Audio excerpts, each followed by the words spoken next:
And with that, we say hello and welcome to the HQ Football Hour. I'm your host, Joe Musso, and holidays here on HQ, well, they're reserved for family and football. We'll take care of the latter for you here over the next hour, getting you up to speed with all the latest across the NFL.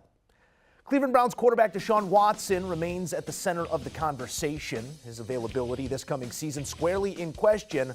Watson spent 3 days this past week in a disciplinary hearing with the league.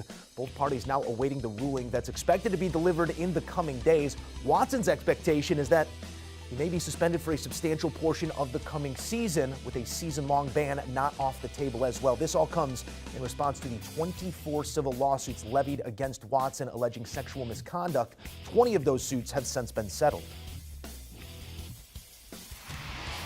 All right, joining us now to offer up his opinion on all the latest, CBS NFL analyst and two-time Super Bowl champ Bryant McFadden. I must say here on the holiday, the best-dressed man in the building as well.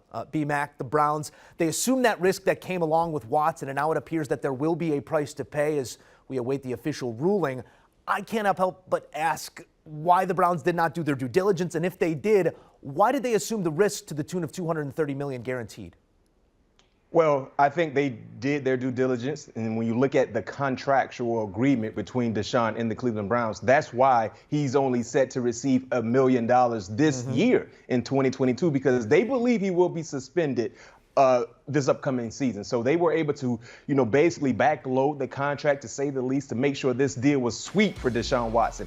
And also, too, I think when you look at the Cleveland Browns, they understand and know who he is as a player. And this has been a franchise for such a long time, Joe. They've been looking for a franchise-like quarterback. I mean, it's safe to say since we've been living, myself including you, that the Cleveland Browns have been looking for a franchise quarterback. And I'm older than you, and yet and still, we have the same storyline when we look at the Cleveland Browns organization. So I believe they felt like, yes, there's a lot of baggage that may follow Deshaun Watson, but they believe he's worth it, and because of that, they went out and did the unthinkable in trading for Deshaun Watson. Yeah, it is an unfortunate situation with some damning allegations. As for the on-field impact, as you referred to here, B-Mac, the Browns are best suited trying to mend fences with Baker Mayfield now to kind of gap year until they do get their franchise quote-unquote quarterback back here.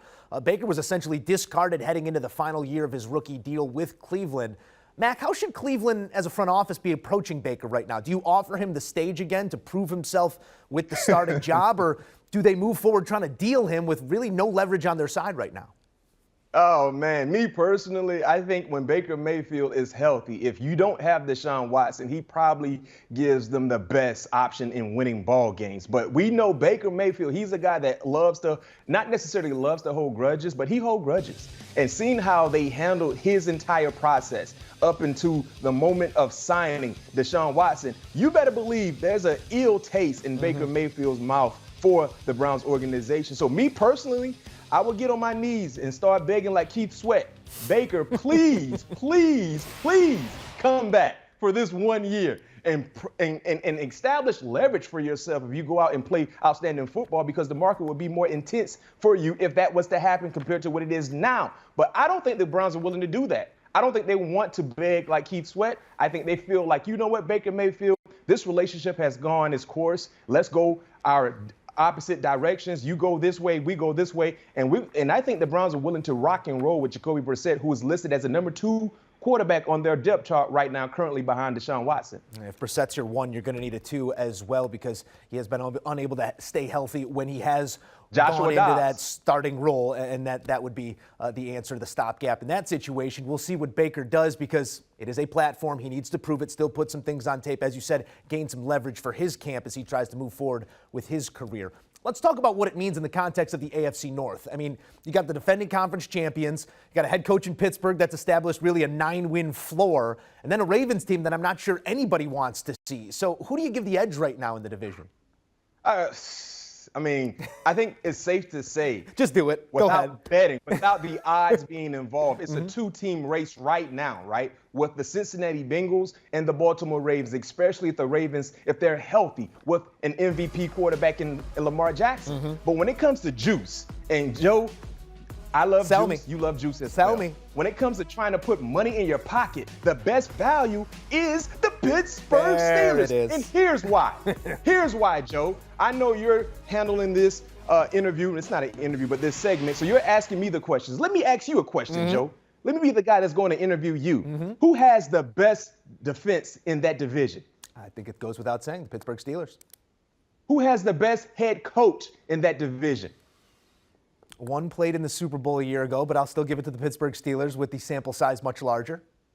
Exactly. So with that being said, when one team has the best defense in the division, along with the best head coach and Mike Tomlin, and oh, by the way, a quarterback in Mitchell Trubisky, who currently, out of all the quarterbacks in that division, hear me out, Joe. I'm hearing He you. has the second best winning percentage out of all the quarterbacks, and that's including Deshaun Watson. With all the dysfunction that was around him, Mitchell Trubisky has the second best winning percentage out of all the quarterbacks in the AFC North, plus 1,000. There's a lot of juice in that orange. And I know the majority of you guys and girls that are watching us love orange juice. That's how you start your day off. So go ahead and pull that orange from that orange tree with all the juice that has the Pittsburgh Steelers emblem on it and rock and roll, plus 1,000. Yeah, I'm not going to argue with you here on 10-1, especially with all that you outlined there. But I do have to peel back a couple things here. So you're telling me Mitchell Trubisky is the starting quarterback week 1, yes? Yes. Okay. Right now, asking that question, me answering it, yes, right now he is. And I'm okay with that. Like I said, he won ball games for your beloved Chicago Bears. That's right. It was a lot of dysfunction around him, not a lot of structure, but he still won ball games. So I think when you look at the structure and how organized the Steelers organization has been, especially on the offensive side, along with some of the guys that surrounded him, yes, I'm okay with that. I'm okay with that. Like I said, when the deal happened, the shoe is now on the other foot, and he's yours to defend. Bryant McFadden breaking it all down here on CBS Sports HQ. Thank you, B-Mac. Yes, sir. Let's take a look at those odds for the Browns specifically here. To win the division, still plus 320. To win the AFC, 13-1. Super Bowl title would net you 25-1, with still plenty of question marks around the quarterback position in Cleveland. Do you want a sports network that delivers everything that matters about the game? The highlights, the picks, the instant analysis, no yelling, no fake debates, no politics. Hit the subscribe button and never miss a moment.